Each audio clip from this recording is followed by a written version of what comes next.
Welcome back to Revealing Biblical Truths. In today's video, we'll be going through the book of 1 Kings, chapters 6 through 10. Before we get started, be sure to hit the like button, subscribe, share, and turn on post notifications so you can see future videos as soon as I post them.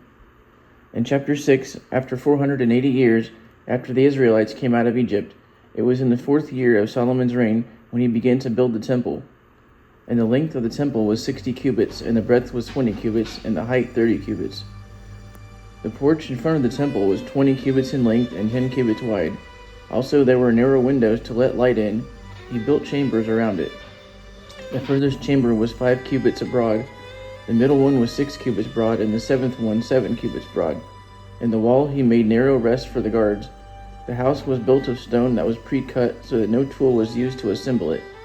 The door of the middle chamber was in the right side, and there were winding stairs into the middle chamber and out of it into the 3rd chamber.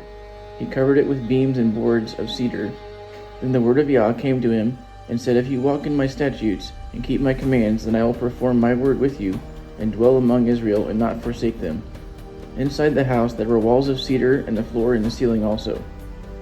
The floor was fir planks. The cedar in the house was carved with knops and open flowers. The oracle of the most holy place he made to set the ark of the covenant in was 20 cubits long by 20 cubits broad by 20 cubits high, overlaid with pure gold, and covered it with cedar. And he overlaid the inside of the temple with pure gold too. And the inside of the most holy place he made 2 cherubim with wood from an olive tree, each 10 cubits high. Each wing was 5 cubits long. They were set so that their wings stretched forth and touched one of the wall, and the other touched the other cherub, and the other cherub's wing touched the other wall. He overlaid them with gold, and on the walls of the temple he made carved figures of cherubim, palm trees, and open flowers inside and out. The floors were covered with gold inside and out. The entrance of the most holy place were made with doors of olive trees. Lintel and the side posts were 1/5 of the wall. On the doors of the most holy place were made of olive and had carvings of cherubim, palm trees, open flowers, and overlaid everything with gold. And he built the inner court with 3 rows of hewed stones and a row of cedar beams. In the 2nd month of the 4th year of his reign he started building it. In the 11th year of the month of Bul, which is the 8th month, it was finished. So it took him 7 years. After that he built his own house, which took 13 years, and he finished it too. He built it from the forest of Lebanon as well, being 100 cubits by 50 cubits by 30 cubits, on 4 rows of cedar pillars and cedar beams on them. He also made a house for Pharaoh's daughter, who he took for a wife. Then he sent Hiram to come. Hiram was a widow's son of the tribe of Naphtali, and he was filled with wisdom and understanding and worked in brass. And he made pillars of brass for the porch of the temple, and the right one was called Yakin, and the left one Boaz. And he made a molten sea 10 cubits wide and 5 cubits high. On it stood 12 oxen, 3 facing north, 3 south, 3 west, and 3 east. And Hiram made the brazen lavers, the shovels, and the basins, and finished all his work. And Solomon made the vessels inside the holy place, including the altar, the table of showbread, the menorah, the bowls, snuffers, spoons, and censers out of gold. So Solomon finished all the work of the house of Yah, and he brought the things David dedicated and put them among the treasures of the house. Then he assembled the elders of Israel so they might bring up the ark of the covenant. So they assembled at the feast in the month of Ethanim, in the 7th month. This would have been Sukkot. They took up the ark and brought it the vessels into the temple.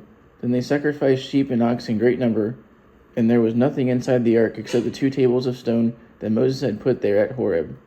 And it came to pass, when the priests had come out of that cloud of glory, filled the house.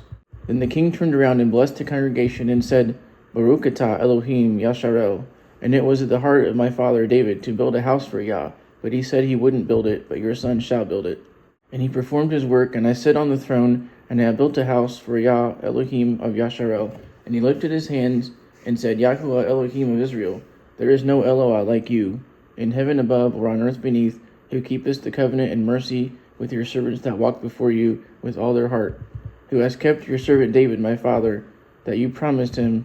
You spakest also with your mouth, and have fulfilled it with your hand, as it is this day.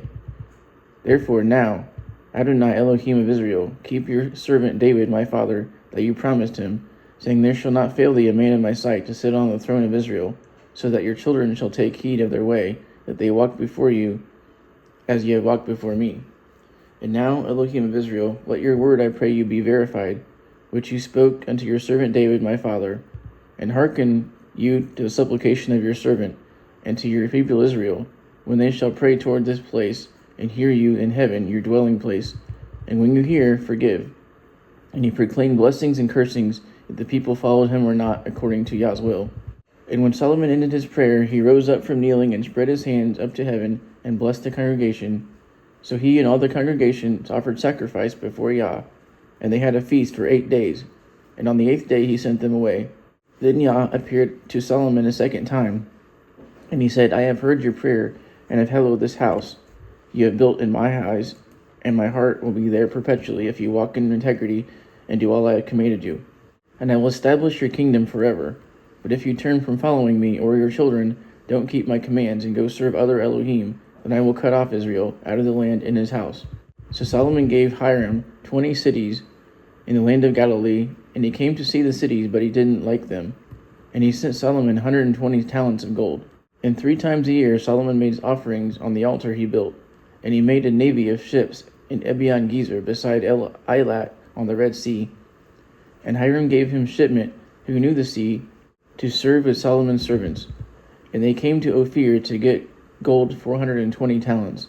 And when the queen of Sheba heard Solomon's fame, she came to ask him questions. And Solomon answered all her questions, and he said, Your report is true, and your wisdom and prosperity exceed my expectations. And the king had a navy of Tarshish, and every 3 years it came back to bring in gold, silver, ivory, peacocks, and monkeys. And Solomon exceeded all the kings of the earth for wisdom and riches. And that ends this video. Thank you for watching, and until next time, Shalom.